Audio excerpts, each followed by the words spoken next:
Yeah, Big Baby JTV, man. Y'all know what to do, man. Like, comment, sub. I might be starting to like this double upload type of thing, man. We're doing 2 videos. We're gonna start doing 2 videos a day sometimes. Show me some love, slap the like. We're gonna talk about it, man. As a Ravens fan, I knew we were gonna lose. Let's start off by saying this. I knew we were gonna lose.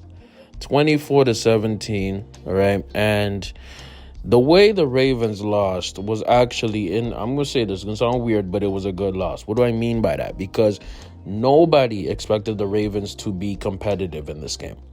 Matter of fact, before that fumble by Tyler Huntley, right? The Ravens were going to win the game. At least the way it was trending, the way the momentum was going in the game. Huntley had threw a nice dime to Robinson. He was actually going on a great drive. I think it was like an 80-yard drive, you know what I'm saying? And to cap it off, instead of this dude sneaking low, right? QB sneaking on the low, or maybe handing it off to your running back, J.K. Dobbins, right? Who was having a fantastic game.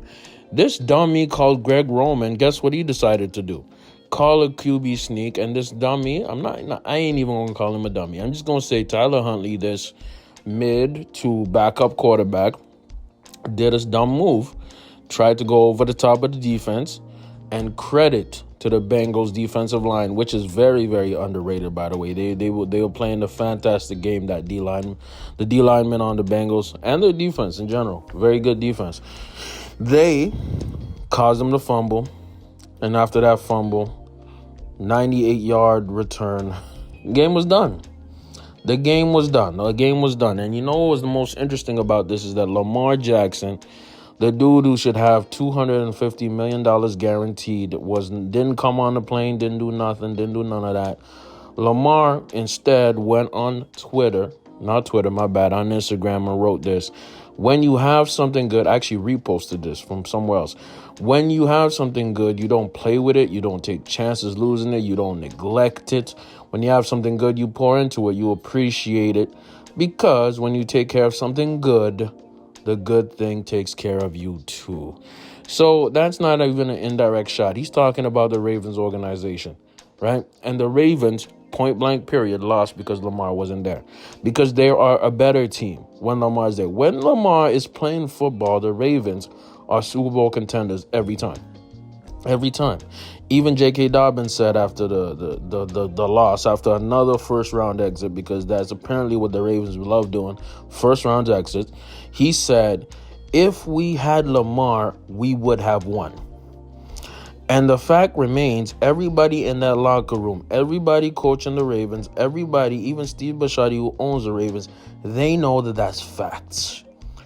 Also, most football people who are not Greg Roman know that J.K. Dobbins should have gotten that ball with 1 yard out, you know? But here's the interesting thing about the Ravens, man. Because of the arrogant coaching staff, starts off with hardball. Arrogant coaching staff, right? And the arrogant front office, like Eric DaCosta, right? These people are the reasons why Lamar is never going to be a Baltimore Raven again. I'm predicting it right now. He's going to Atlanta or Vegas, man. He's going to Atlanta Falcons or Vegas, maybe the Jets. He's no longer going to be a Baltimore Raven because he feels, rightly so, that the Ravens don't value him. Let me tell y'all something, man. When Deshaun Watson got that $250 million contract from the Cleveland Browns, right? It ruined the quarterback market for NFL owners, right? And it exposed how weak the NFL Players Association is. It also exposed what the Ravens really think of Lamar. They don't think Lamar is going to be elite in 5 years. They don't even think that he's going to be elite for another 10 years. They think that he's going to burn out and fade out. Okay? Now, let me just tell y'all some players who are getting paid way more than Lamar, don't have the talent, and are, still having crazy bread right now. Kirk Cousins. Let's start off with that. Kyler Murray. Deshaun Watson. From what we've seen so far, Deshaun Watson is not at Lamar's level right now. Maybe 2 years ago he was better, but not right now. Okay? getting the back. Josh Allen. I'm going to say this. Josh Allen is not as good as Lamar. I'm just not even capping. Look, Josh Allen, the thing with him is that he has a super elite wide receiver, top 5, Stephon Diggs, and very good tight end, of course. You know what I mean? That helps a lot. See, the thing about Lamar is that he deserves to have guaranteed money because the modern NFL, if you don't have an elite quarterback, you cannot win. You can't win, okay? Or a quarterback that can play elite in specific moments. See, the reason Brock Purdy is winning with the Niners is because all he has to do is do 5-yard curls, in and out routes, 5 or 10-yard in and out routes. And then Deebo Samuels and McCaffrey are going to run for 50 yards and get a touchdown. See, the reason Daniel Jones is succeeding is because he actually has Saquon Barkley, the best running back in the league right now. The reason Joe Burrow is succeeding is because he's throwing to 3 number 1 receivers on any other team. And Lamar Jackson, because the Ravens have done such a horrible job drafting receivers, right? He has to open up the whole offense. Lamar Jackson has to do so much more for this team, and this team is not blessing him with what he deserves, and that's why he's going to leave. That's why he's going to leave. And we got to also talk about one more thing, that pathetic strength and conditioning team for the Ravens, man. They make every Ravens player look so bad.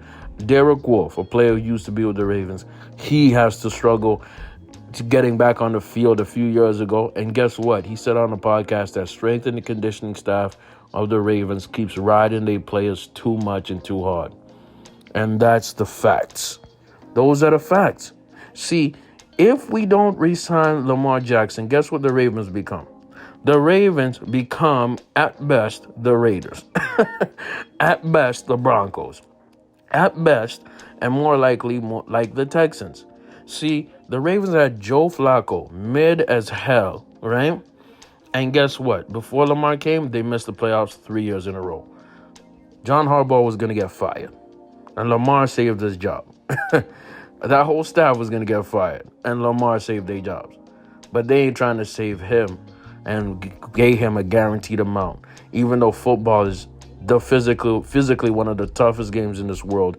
And, you know what I mean, you're basically risking your life, Damar Hamlin, for an unguaranteed contract. How that sound?